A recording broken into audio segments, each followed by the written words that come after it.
Ya lo tenemos por acá al diputado Walter Berry, el agradecimiento por tomarse este tiempo después de una durísima reunión, me imagino que tuvieron ayer en la tarde en Copay. ¿Se estuvo desarrollando, Walter? Ayer de mañana. ¿Ayer de mañana? Ayer de mañana en Copay, sí. Buenas tardes. Buenas tardes. Gracias por la invitación, primero que nada. No, gracias a ti por tomarte este tiempo, porque sé que en definitiva la agenda viene bastante complicada, ¿no? Ruta 26... Hay días peores. Hay días peores. Realmente, ¿qué es lo que se visualiza, Walter, con el tema de la Ruta 26? Que es de nunca, parece que nunca tenemos la posibilidad de contar con una ruta como la gente. Mirá que hace años de eso. Sí, yo digo, a uno le quedan muchas cosas después de esta asamblea. En primer lugar, que una vez más la sociedad movilizada demostró que tiene fuerzas como para hacer que el gobierno la escuche, por lo menos. Creo que la venida del ministro también hay que reconocerla.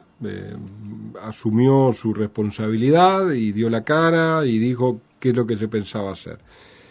Creo que el gran logro de la asamblea es haber logrado que el gobierno se ocupara del tema y que volviera a llevar las cosas al estado anterior a que la ruta colapsara. ¿Por qué digo esto? Porque yo creo que la ruta 26 no es un problema de hoy, ni es un problema de este gobierno, ni siquiera uno puede decir de los anteriores. Yo creo que la Ruta 26, que es de la década del 70 aproximadamente, 60, 70, no tengo exacto la fecha que se construyó. Éramos unos gurises. Éramos unos niños, yo tengo hoy 53, así que la Ruta 26 creo que es mayor que yo. Sí. Obviamente que eso indica que ha cumplido su vida útil, pero ha cumplido su vida útil además porque era una ruta que estaba diseñada para camiones de 15.000 kilos cargados, 20.000 kilos a lo sumo, y hoy tenemos camiones cargados con 50.000 kilos. De promedio cada 2 minutos. Y 45.000 kilos, 50.000 kilos, y un tránsito, obviamente, lo que tú dices, muchísimo más intenso. Se estima que la Ruta 26 la transitan por día entre camiones llenos y cargados aproximadamente, y vehículos aproximadamente 500 a 800 vehículos por día. Por día. Exacto. A uno le parece que no es nada lo que pasa por la Ruta 26, pero ya no es la ruta desolada que solíamos transitar antes. No hace tanto atrás. Por lo tanto, la vida útil de la Ruta 26 hace mucho tiempo que fue cumplida ya. ¿Que hay que hacerla de nuevo? Totalmente. El problema era que, mal o bien, criticable o no, este gobierno anterior, el anterior de Tabaré Vázquez y los gobiernos anteriores la mantenían. ¿Cómo? A través de una empresa que estaba prácticamente asignada al lugar en forma permanente, una cuadrilla, que mediante una licitación se le había adjudicado el mantenimiento de esa ruta. Esa empresa estaba instalada en el eucalipto de hacía ya mucho tiempo. A partir de abril del año pasado, el contrato a esa empresa no se le renovó y el mantenimiento de la Ruta 26 no se hizo más. Es decir, se hizo, pero se siguió haciendo con los funcionarios de la Vialidad Nacional, que no es la única ruta que tienen que atender, que tienen otro régimen horario, otro régimen de trabajo. ¿Qué llevó eso? A que la ruta colapsara y hoy esté intransitable. ¿Qué hizo el ministro para resolver el tema de la emergencia? Volvió a contratar 3 empresas que por el término de 2 años van a mantener la ruta en condiciones de transitabilidad. No es la ideal, pero de transitabilidad, con cuidado se puede transitar, como transitábamos antes, hasta tanto se termine el trámite de licitación, que según él se comprometió a que el mes que viene llama a licitación para esa ruta, y que después de unos cuantos meses de trámites burocráticos y administrativos y pasaje por el Tribunal de Cuentas estará en condiciones de comenzar las obras, la empresa adjudicataria. Uno quiere ser optimista, pero yo no imagino que la ruta esté comenzando antes de finales o mitad del 2017, ¿no? Del año próximo. Sí, con suerte. Y bueno, pero creo que no es mala cosa. Y después tendremos un largo tiempo de obra para poder realizar los 200 kilómetros en un pavimento, en un subsuelo bastante duro. Vamos a tener un tiempo de obra largo, una inversión que va a rondar los $40 millones, pero vamos a tener una ruta nueva y yo creo que eso es lo importante, ¿no? Lo trascendente. El ministro planteaba, o me imagino que debe haber quedado planteado ahí en la asamblea de ayer de la mañana, es de que en realidad una obra que soporte a futuro, ¿no? Lo que se viene, por lo que Sí, decía. sí, Porque sí. viste lo que ha pasado En todas. en las rutas 3, en la ruta 24, el huellón que se forma por Ahora la el 24 está hecha de un hormigón, una prueba que hicieron ahí con un hormigón con plástico, que ha funcionado muy bien. Sí, el tramo que va hasta el empalme. Sí, de Tres Bocas a la ruta 2. A la ruta 2, exacto. Hace mucho que no lo transito, esa zona no corresponde a Paysandú, Sí. pero sí, había quedado muy bien. Sí, claro, si uno no prevé la construcción de la ruta de acuerdo al peso que tienen que soportar, pero hay otro tema también importante. Si los camiones tampoco respetan el peso máximo que puedan transportar y las empresas a las cuales se dirigen no hacen cumplir esa obligatoriedad de un peso determinado, y el Ministerio de Transporte controla mal, vamos a seguir teniendo problemas, ¿no? Porque vamos a calcular rutas para un peso y vamos a transitar con camiones en infracción con un peso superior. Entonces creo que acá es todo lleva a que todos tenemos una parte de responsabilidad en el tema. Walter, ¿qué responsabilidad le compete a la corporación vial? Por ejemplo, cuando vos vas y pagás el peaje, ¿quién se hace responsable de la ruta 24? ¿Le corresponde a la corporación vial o no? La concesión de los peajes estuvo en manos de empresas privadas, muchas de ellas. No recuerdo el año, pero cuando se comenzó con los peajes fue en un gobierno, creo que del Partido Colorado. Posteriormente esos peajes pasaron a ser, ya eran administrados por la Corporación Vial del Uruguay, y hoy lo que hace la Corporación Vial es recaudar para que a través de empresas subcontratadas, con esa recaudación se pueda hacer el mantenimiento de la ruta. Lo que no está en esa licitación incluido es la construcción a nuevo de la ruta, es el mantenimiento. Cuando la ruta cumple una vida útil, un ciclo útil, ya entran a jugar otros resortes que son las obligatoriedades del Ministerio de Transporte en mantener la infraestructura del país. Por lo tanto, yo creo que el sistema de peaje ha funcionado, más allá de que pueda no gustarnos, ha funcionado, deja una recaudación importante, la paga quien usa la ruta, por lo tanto es una forma justa, digamos, de tributación. La única queja que uno le puede hacer al sistema de peajes es que Paysandú tiene la desgracia de tener un peaje en el medio de su departamento.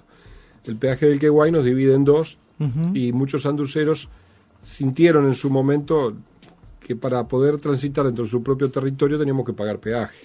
Y es cierto. Sí. Después eso fue resuelto, se exonera a los habitantes del departamento de Paysandú, pero el trámite es tan engorroso y es tan complejo y lo hacen tan difícil que nunca termina uno de hacerlo, prefiere pagar los 70 pesos del peaje la vez que vaya a pasar, y termina la historia allí. Y sí, un peaje que está mal colocado, ¿no? Y lo que pasa es que geográficamente es un punto muy difícil de sortear, porque está el Queguay, y el Queguay, si no es por el puente, es muy difícil. No existe otro paso, salvo que nos vayamos muy lejos.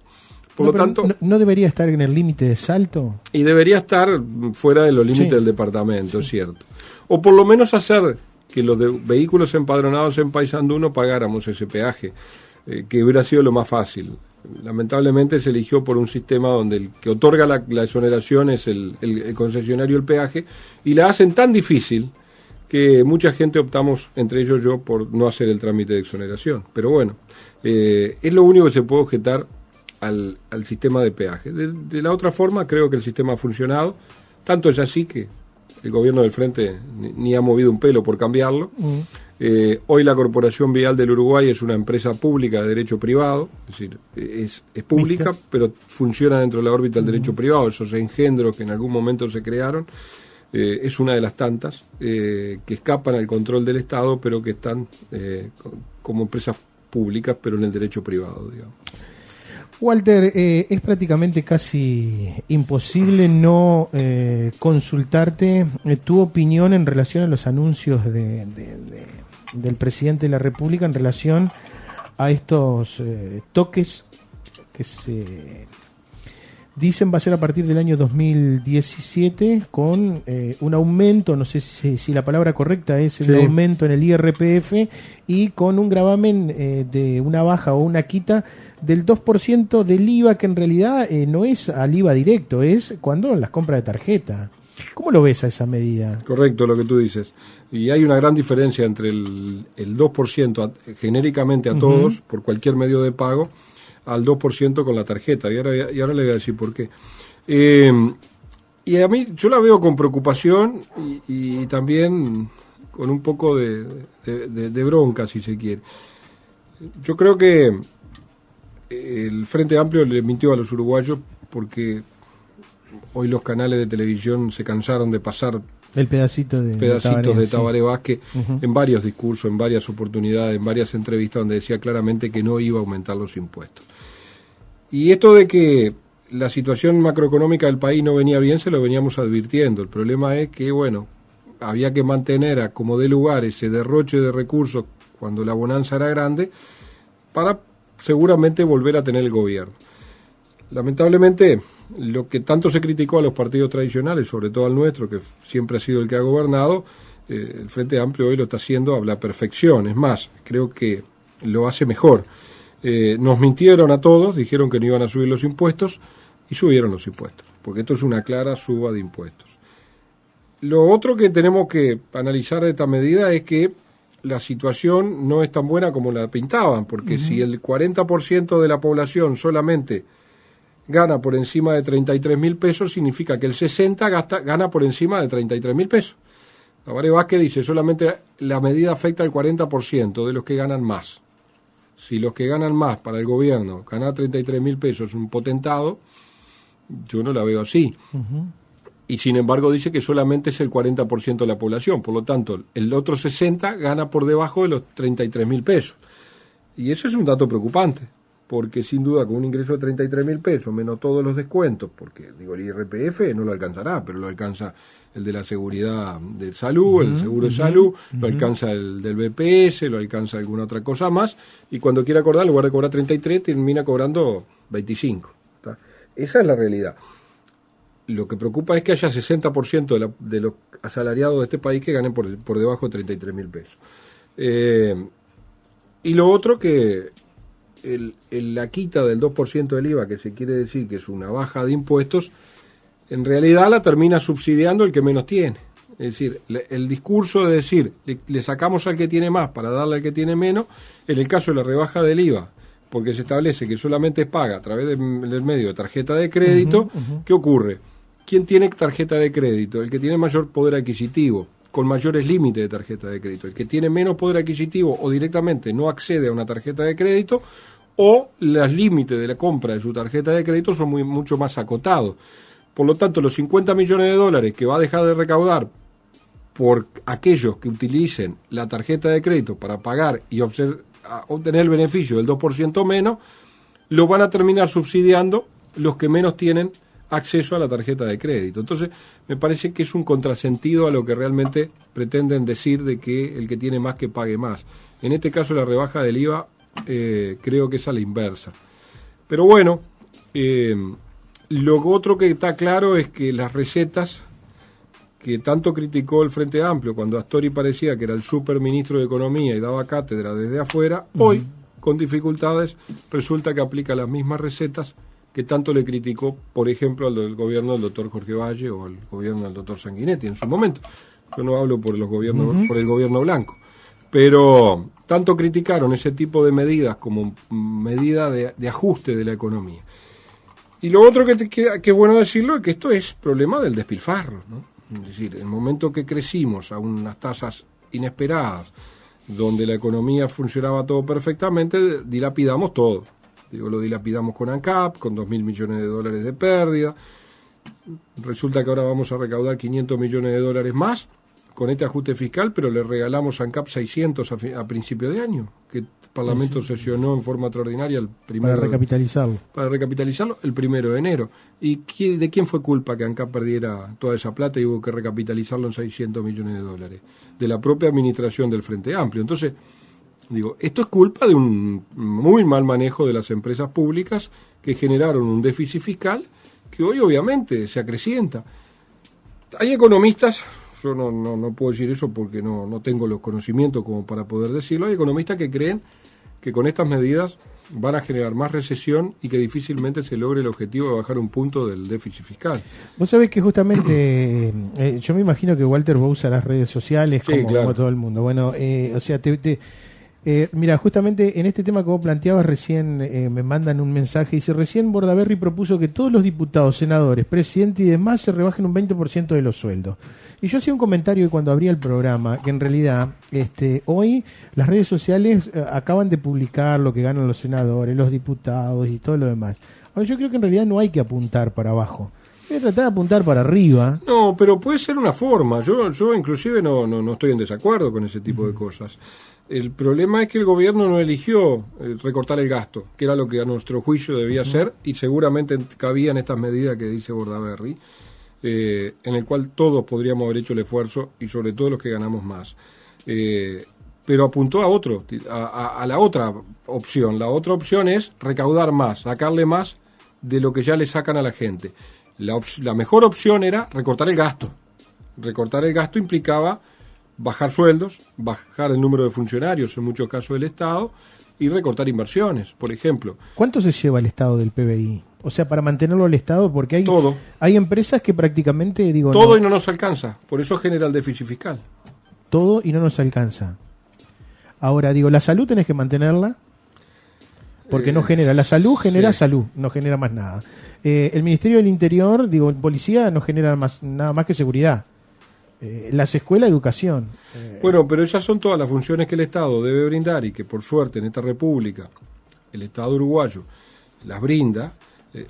Podemos discutir si la brinda bien o mal, y que de alguna manera entre todos la pagamos, y que en un Estado solidario como el que se implantó a comienzos del siglo pasado con el vallismo, algunos pagamos más que otros para poder hacer que todos tengan acceso a lo mismo. Por ejemplo, a la educación gratuita. Entonces, que eso es parte de ese Estado solidario y social que construimos juntos los uruguayos. El problema es cuando nos extralimitamos, cuando le empezamos a dar al Estado más funciones de las que el Estado pueda dar. Y entonces hoy no cumple con aquellas funciones básicas de la mejor manera, porque tiene que atender otras cosas en las cuales no es imprescindible que el Estado esté presente. Es una larga discusión que seguramente tendremos que dar en algún momento. Cuando las vacas son gordas, no discutimos estas cosas, porque a nadie nos preocupa, porque no hay ajuste fiscal, porque tenemos acceso a bienes de consumo más fácilmente. El problema es que discutimos estas cosas cuando tenemos que apretar el cinturón. Y parece que lo vamos a corregir. Por ejemplo, ahora una de las medidas que se ha anunciado poco, pero que es parte de las medidas del gobierno, es que de cada 3 vacantes del Estado van a llenar solamente 2. Yo llenaría una sola, pero hay una disminución del número de funcionarios del Estado. Pero sin embargo, en estos 10 años que pasaron, incluido el gobierno de Vázquez anterior, el ingreso a la administración pública fue masivo. Y todos veíamos que la cantidad de funcionarios públicos, que todos creemos que es excesiva, se aumenta. ¿Tá? Alguno me podrá estar escuchando y diría, ¿por qué no bajamos el número de diputados y senadores? Sí, seguramente sí. Pero es parte de la reforma del Estado. ¿Se acuerdan cuando la madre de todas las reformas? Todavía la estamos esperando. Es parte de toda esa discusión que no hemos dado porque no teníamos necesidad. Ahora, porque sobraban los ingresos. ¿Tocar el Estado? Yo creo que sí. Yo creo que sí.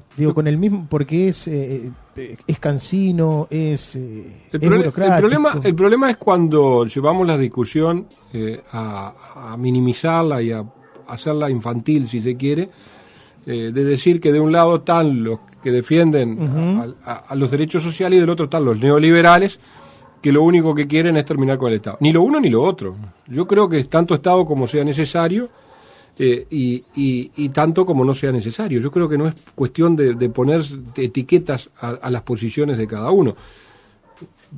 Si uno asumiera ese rol de poner etiquetas, yo diría, bueno, las recetas neoliberales que según el PIT-CNT y el Frente Amplio aplicábamos los partidos tradicionales, la está aplicando el Frente Amplio en este momento. La misma receta neoliberal. ¿Cómo hacemos para tapar el agujero? Le ponemos más impuesto a la gente. Bueno, creo que lo único que esto lamentablemente lleva es que quien termina pagando la fiesta del despilfarro que generó el Frente Amplio Va a ser la gente. Vos recién charlando decías dentro del despilfarro del Estado o las empresas. Ahora, yo creo que no todas las empresas del Estado son lo mismo. No todas. Antel creo que ha demostrado ser una empresa. Hace poquito se estuvo inaugurando un centro tecnológico que nos pone de punta en Latinoamérica, y creo, no sé, te lo pregunto a vos, Walter, ¿cómo lo ves en esta reconversión de lo que son energías renovables, o buscar otra matriz de energía? Porque el buscar esa otra matriz creo que nos va a llevar a tener que hacer inversiones. Ahora, ¿qué pasa cuando vos trazás la línea y decís, bueno, yo paré, no sé, 400 o 500 turbinas y tuve que hacer una inversión que creo que anda en el eje de los 80 millones de dólares cada una, creo, de esas torrecitas? ¿Qué pasa si no recupero? Porque yo se lo preguntaba a uno de los diputados por acá de la 1813 de la Liga Federal, y le preguntaba si dentro de estas pérdidas de ANCAP está, por ejemplo, tomada lo que fue la obra que hubo durante 2 o 3 años acá en Alura, en Paysandú. Si está contemplado dentro de esa pérdida que se habla. Sí, supongo que sí. Yo no participé en la investigadora, eso fue en el Senado. Supongo que cuando uno habla de esos 2.000 millones de dólares, seguramente está incluyendo todo eso. Yo no digo que lo de Alur sea pérdida, sino que la inversión, de alguna manera, llevó a costar mucho más de lo que... Lo que es claro que el balance de ANCAP, cuando se analizan las pérdidas, es lo que perdió ANCAP en todo ese periodo. En este último año perdió 160.000 millones de dólares, en el 2015, en este año que pasó. El balance del 2015 da pérdida de 160 millones de dólares. No recuerdo cuál era la pregunta original. Te preguntaba si son lo mismo, por ejemplo, Antel, no. UTE, que es lo que ha sido ANCAP. No, seguramente no. Digo, lo que pasa que, a ver, yo creo que todas se han metido en aventuras que seguramente, si hoy la tuvieran que hacer porque los recursos no son tan grandes, seguramente no lo hubieran hecho. Antel uno le puede criticar, no tanto como ANCAP, obviamente. Antel ha sido una empresa mucho más prolija, pero, por ejemplo, gastó varios miles de millones de dólares en hacer la fibra óptica, cuando se le dijo claramente que podía ser algo que fuera hecho por privados. Sin embargo, se metió en ese terreno la fibra óptica, y realmente no ha mejorado demasiado la situación de Antel. Y seguramente es un medio que en algunos años más va a estar superado ya. Sin embargo, tenemos enterrado varios millones de dólares en la fibra óptica. El Antel Arena es un capricho de la hoy ministra Coses. También le dijimos que no era conveniente hacerlo, pero como sobraban los recursos, vamos a gastar 80, 90 millones de dólares en hacer un Antel Arena. ¿Que lo necesitamos? Sí, sin duda que lo necesitamos. Pero ¿por qué en Montevideo? ¿Por qué no en Paysandú? Sí. ¿O por qué no en Tacuarembó, en Durazno, en el centro del país? ¿Por qué lo vamos a hacer en Montevideo para beneficio de los montevideanos? Porque si a mucha gente de Paysandú lo podrá utilizar al Antel Arena alguna vez en su vida, pero no muchas, seguramente. Entonces, vamos a gastar recursos que son de todos, cuando es una obra que, si la quieren hacer los montevideanos, la tendría que hacer su gobierno departamental, como era el cilindro departamental. Así como nosotros supimos hacer el estadio cerrado municipal en la época de Belvisi. Y bueno, entonces son esas cosas que a uno le cuesta entender. UTE se metió, UTE ha logrado diversificar la matriz energética. Yo creo que uno de los grandes logros del gobierno anterior, y si no el de los pocos, fue tener un plan energético nacional, fruto de un acuerdo multipartidario, el único acuerdo multipartidario que se cumplió, en donde realmente se logró diversificar la matriz energética del país. Hoy tenemos energía eólica, tenemos energía solar, tanto es así que no estamos comprando más, es decir, que el Uruguay no está dejando armar más parques eólicos porque no le puede asegurar la compra al proveedor. Pero nos metimos en otra aventura, nos metimos en la aventura de la regasificadora, hicimos una sociedad, que es la sociedad Gasallago, entre ANCAP y UTE, y hoy estamos empantanados y no sabemos cómo hacer para salir de esa regasificadora. Tenemos un barco gasero que ya está construido, que tenemos que tomar opción si lo vamos a comprar. Enterramos 100 millones de dólares y por suerte pudimos recuperarlo a través de una garantía. No sé si lo vamos a recuperar todo, Y hoy tenemos eso, infraestructura enterrada, no sabemos si vamos a terminar haciendo la regasificadora, porque tampoco tenemos mercado para esa regasificadora, porque nos metimos en una aventura donde había que venderle a Argentina y a Aratirí. Aratirí se cayó, Argentina no es confiable, Brasil hoy menos. Un negocio cuando estaba entonces, otra presidencia. Entonces allí perdimos un montón de millones de dólares seguramente y no tenemos claro a dónde vamos. Esas decisiones seguramente no las hubiéramos tomado si hubiéramos tenido esta emergencia económica o si hubiéramos actuado pensando que la excepcional situación económica que estaba pasando el país no la íbamos a tener siempre. Pero bueno, sin duda que son diferentes a lo que fue el caso ANCAP y el caso Pluna, que es el otro emblema, digamos, del despilfarro del Estado, ¿no? A ver, ¿qué te pasa a vos? ¿Qué te pasa a vos como hombre del interior, como hombre de Paysandú, que tú supiste trabajar en la aduana? Yo me acuerdo de haberte visto ¿no? varios tiempos por ahí. Cuando, sin lugar a duda, vos accedes a un montón de información y documentación privilegiada por el lugar donde estás. Cuando ves tantos millones de dólares que pasan para un lado y para el otro y que capaz la inversión no está hecha de forma correcta y tenés que asistir a una reunión como la de ayer de la Ruta 26. Y que tenemos un país muy desorganizado. Yo creo que si el Estado realmente fuera eficiente a la hora de gastar, todos los uruguayos viviríamos mejor y tendríamos muchísimo mejores servicios. No tengan ninguna duda. Pero ¿y qué es lo que tenemos que empezar a cambiar, Walter? ¿Qué es lo que hay que empezar a cambiar? Y yo creo que hay que cambiar la forma de gobernar el país. Yo creo que hay que tener una cabeza amplia y saber de que el Estado es para administrarlo en beneficio de los ciudadanos y no en beneficio de un partido político. Porque vos recién de ejemplo decías, quizás una de las fórmulas, en vez de tomar 3, tomar 2. Eso dijo el ministro Astori que iba a hacer. Yo recuerdo también, ¿te acordás que hubo épocas donde en el Estado no se podía ingresar? Era prácticamente imposible entrar al Estado. Creo que hoy eso ha cambiado, no sé, que ha cambiado. Hubo una época donde se prohibió el ingreso a la administración pública y se logró bajar sustancialmente el número de funcionarios. Fundamentalmente fue en el segundo gobierno Sanguinetti y en el gobierno de Jorge Valle. Pero, por eso digo, yo soy parte de un partido vallista, soy parte del responsable o del beneficiado con esa ideología de Valle, donde el Estado estaba presente en todas aquellas cosas que seguramente el privado no iba a estar presente.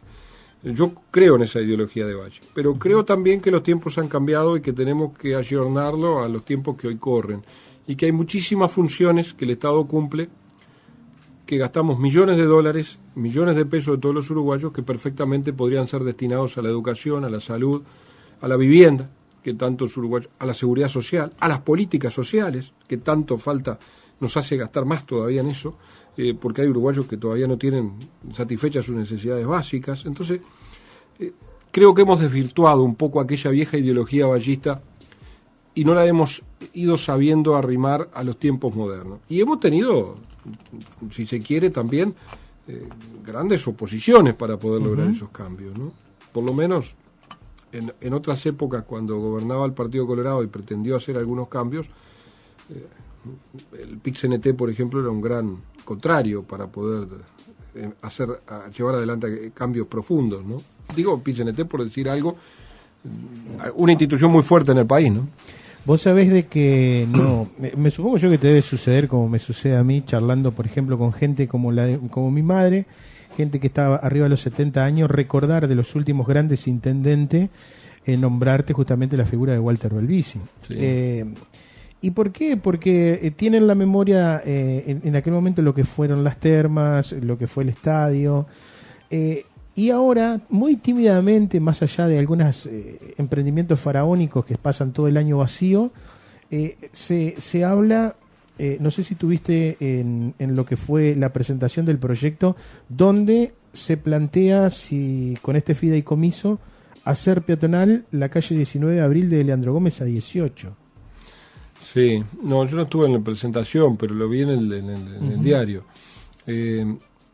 ¿Qué opinión tenés? En realidad, en realidad la calle 19 de abril estaba dentro del proyecto original de la administración Bento para hacer la peatonal de 18 de julio. Yo la veo con buenos ojos, la veo bien. Es más, yo era de los pocos que creía que la peatonal de Paysandú no era 18 de julio. Yo creo que la calle 18 de julio Paysandú estaba consolidada como un centro comercial y bancario, financiero, así como estaba. Que había que modernizar el amoblamiento urbano, mejores iluminación, más plantas, adornos. A ver, lo que le llaman los arquitectos el amoblamiento urbano, seguramente. Pero no transformarla en peatonal, ni siquiera en semi-peatonal.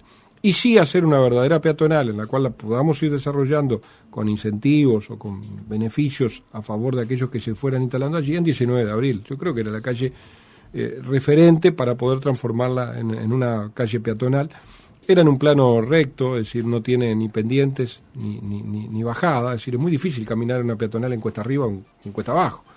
Digo, entonces me parecía que era 19 de abril. Por lo tanto, que hoy se está por hacer una de las cuadras de 19 de abril, se podían, inclusive a 19 de abril, continuar una peatonal con el mercado municipal, que tiene un entorno histórico interesante.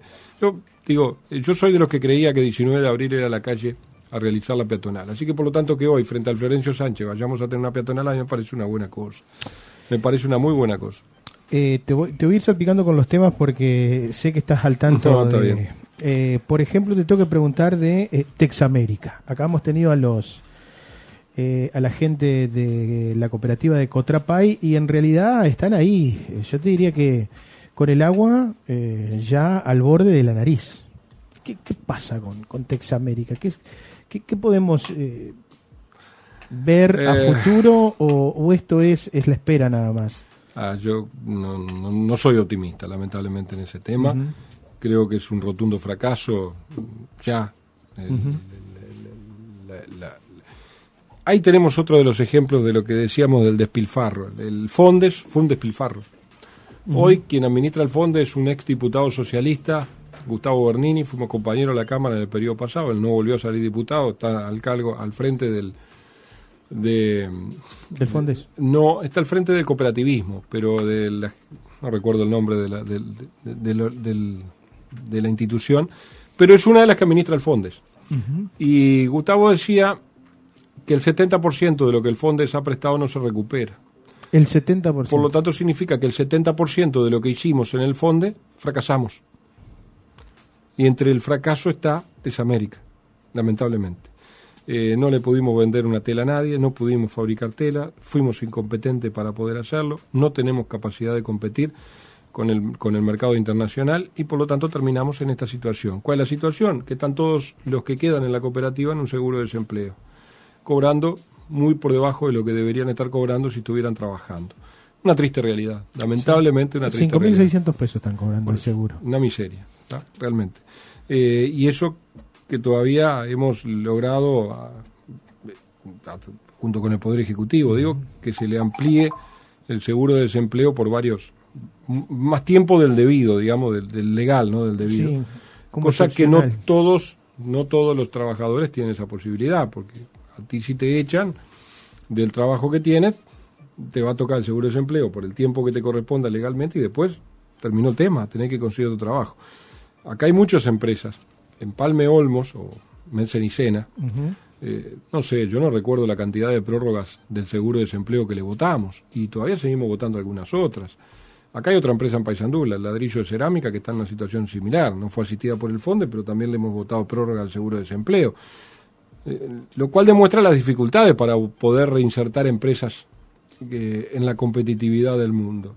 Que no es tan fácil a veces como se dice. Yo recuerdo que con Pailana hasta un acto en la puerta se hizo previo a la campaña electoral, donde vino la primera dama en aquel momento y donde parecía que era todo fantástico, que teníamos un futuro bárbaro y que los malos empresarios que se habían fundido eran porque eran muy malos administrando sus propios capitales. El tiempo demostró que eso no era tan así, que aquello fue más que nada un circo para una campaña electoral y que hoy la realidad es la soledad que tiene la fábrica y los empleados en un seguro de desempleo cobrando nada, por decir algo, ¿no? Es muy triste lo que ha ocurrido con Texamérica, pero es la realidad. Yo no puedo mirar para otro lado y decir, está todo bien. No está bien. Y lo peor de todo, no se vislumbra una salida. El Ministerio de Industria, yo recuerdo que debe hacer 3-4 meses, o tal vez más, yo A veces los tiempos pasan tan rápido. Pero tú lo debes recordar, la ministra Cose vino acá a Paysandú y dijo voy a venir todas las semanas a Paysandú. Es cierto, pero lo dijo, debe estar recogido en los medios, en alguna grabación debe estar por ahí. No vino nunca más, vino con el Consejo de Ministros y resolvió los temas. No ha resuelto los temas. Entonces digo, ¿qué tenemos que hacer? ¿Llamar a la sala en el Parlamento y decirle, usted dijo que iba a ir toda la semana y no fue más a Paysandú y no resolvió los temas? No lo sé. Mira, una pregunta que sin lugar a dudas, a ver si la logro encaminar, porque viste que siempre se suele decir que de un lado están los muy malos y los muy buenos. Y hace 10, 15 años se decía que, por ejemplo, todo lo que era el Partido Nacional, el Partido Colorado, todo lo muy malo y todo lo muy bueno, tenía una sola opción, como podía ser el Frente Amplio, todas las corrientes que pensaran hacia izquierda.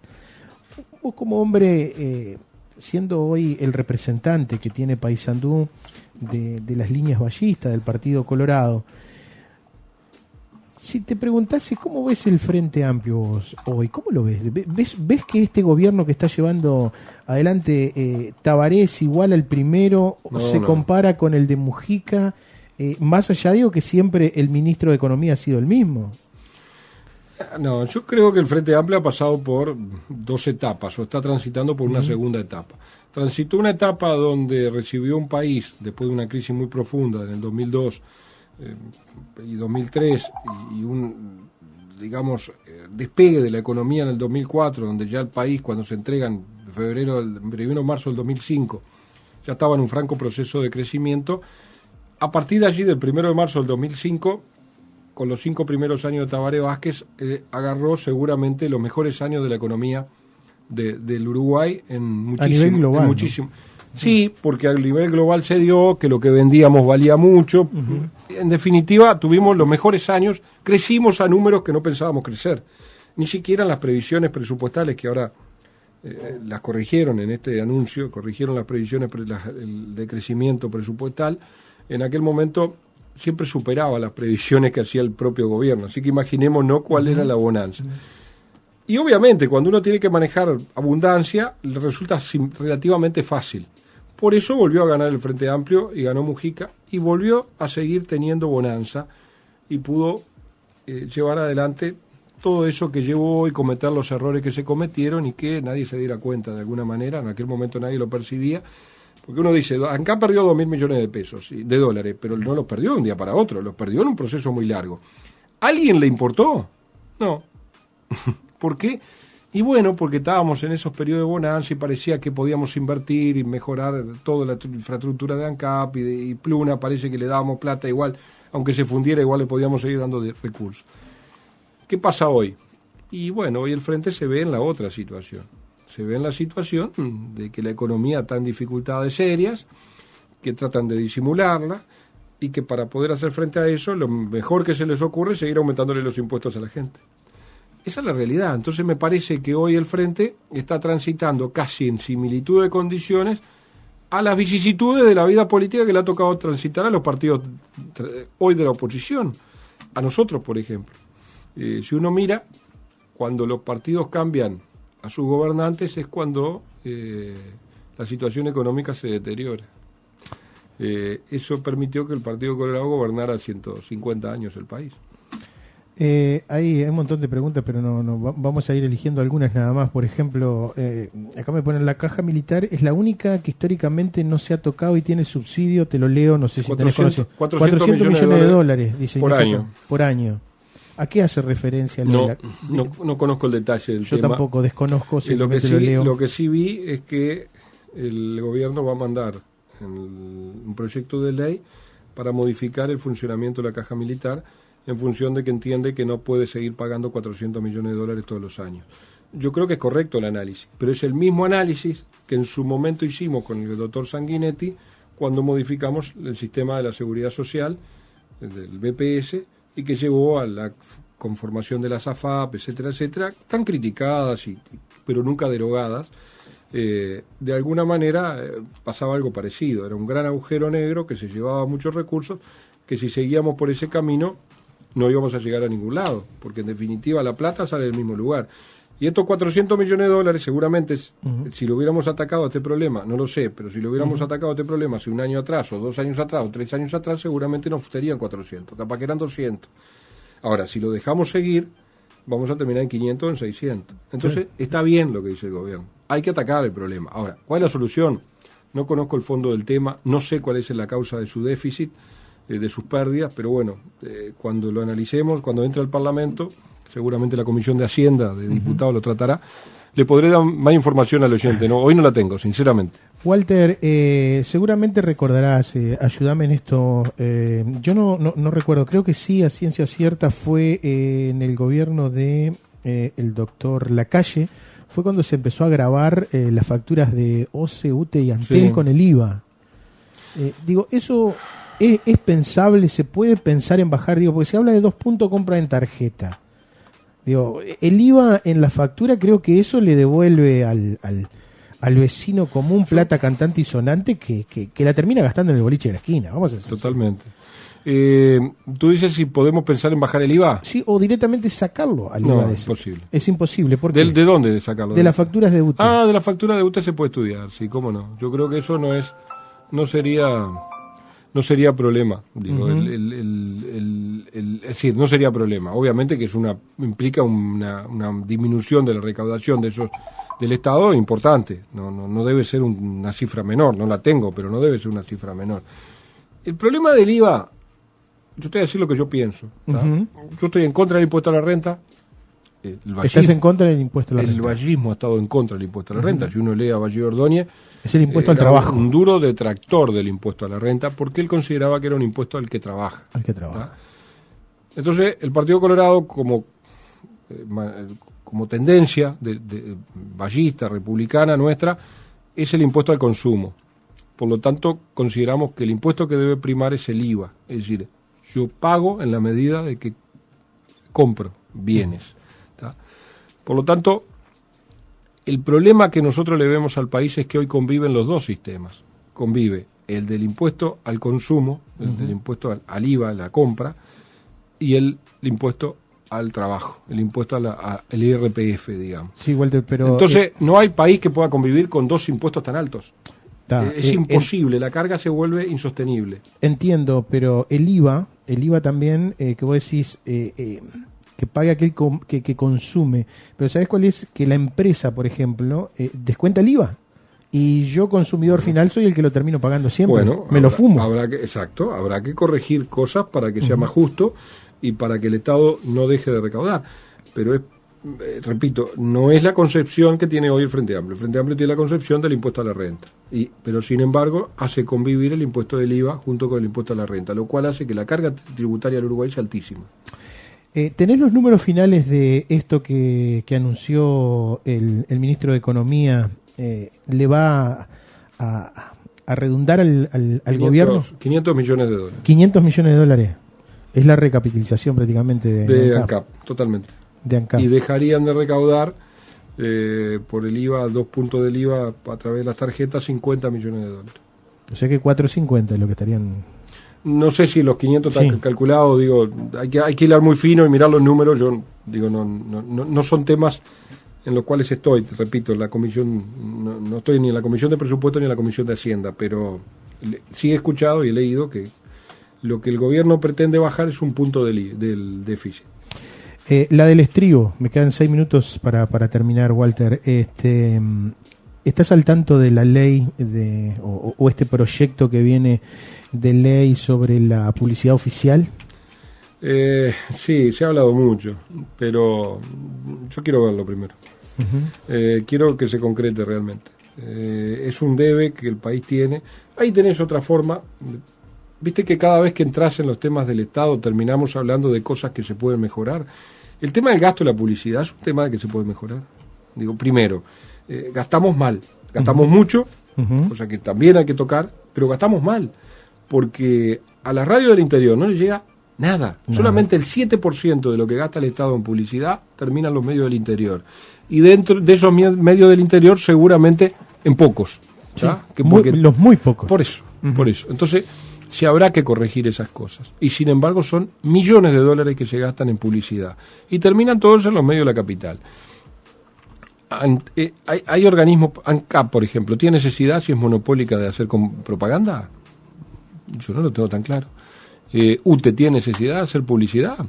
Si tendrá necesidad de anunciar cosas, de dar a conocer cambios, lo que fuere, de información, pero no de publicidad. ¿Qué tenemos que publicitar? UTE, si el único que nos brinda energía eléctrica es UTE. No compite con otro para vender energía eléctrica. Digo, son simplemente dos ejemplos muy rápidos. Yo justamente porque te hacía esa pregunta porque recuerdo que cuando en aquel momento se empezó con la discusión de la ley de medios. De la ley de medios o la ley de radiodifusión, inmediatamente una de las primeras medidas que informó muchas de las gremiales capitalinas era el tener que mandar gente al seguro de paro porque no le podía pagar. Eso no ocurrió. No ocurrió, pero digo, tampoco el Estado en aquel momento bajó la publicidad, que creo que en Montevideo, capaz vos lo podés saber, en Montevideo se maneja a través de agencias, no son las empresas las que pagan, ¿no? Peor todavía, porque la agencia se lleva un porcentaje de esa plata. Pero sí, yo soy muy moderado en ese tema. Quiero ver el proyecto primero y si querés me invitás de vuelta y lo hablamos. Pero ¿cómo porque no, seguramente ese sí me va a caer en mi comisión. Veremos a ver en qué termina el proyecto. Ojalá sea un buen proyecto y sobre todo justo. Creo que los medios del interior necesitan tanto o más que los medios de la capital ser tenidos en cuenta, porque si no, es porque quien emite la publicidad quien ordena la publicidad considera que hay ciudadanos de primera y de segunda. Los de Montevideo tienen derecho a tener a darle publicidad y los del interior no. Me parece que allí está la injusticia que hay que corregir, ¿no? Bueno, todos esos ruidos que ustedes fueron escuchando, el tema que lógico, hace 45 minutos, casi 50, y lo tenemos al diputado que nos dejamos y atender. Perdón, tenía que haber sacado el volumen al teléfono. No, está bien. Walter, yo quiero agradecerte y espero que esto sea una sana costumbre, que por lo menos una vez al mes vengas y nos pongas al tanto. ¿Cómo no? Me encantaría. Quiero agradecerte en tu persona, a la secretaria, me imagino que ser alguien de la gestión que estuvimos haciendo. Cecilia. A Cecilia, bueno, está. Ahora ya sé el nombre, por lo menos a Cecilia. Agradecerle en tu nombre los trámites por hacerte presente hoy. Te prometo el mes próximo estar de vuelta. Bueno, Walter, y capaz que con algunos temas más sabidos. La idea que nos proponemos es tener a los diputados por acá y que nos cuenten lo que se va a ver, no es el tema, iba a decir lo que se va cocinando y puede quedar muy feo. O sea, la cocina de lo que sucede a nivel parlamentario. Todas las actividades tienen cocinas. Exacto. El tema es si cocinás bien o mal. Walter, muchísimas gracias por estar acá hoy. Muchas gracias a ti por la invitación y un saludo a la audiencia. Bueno.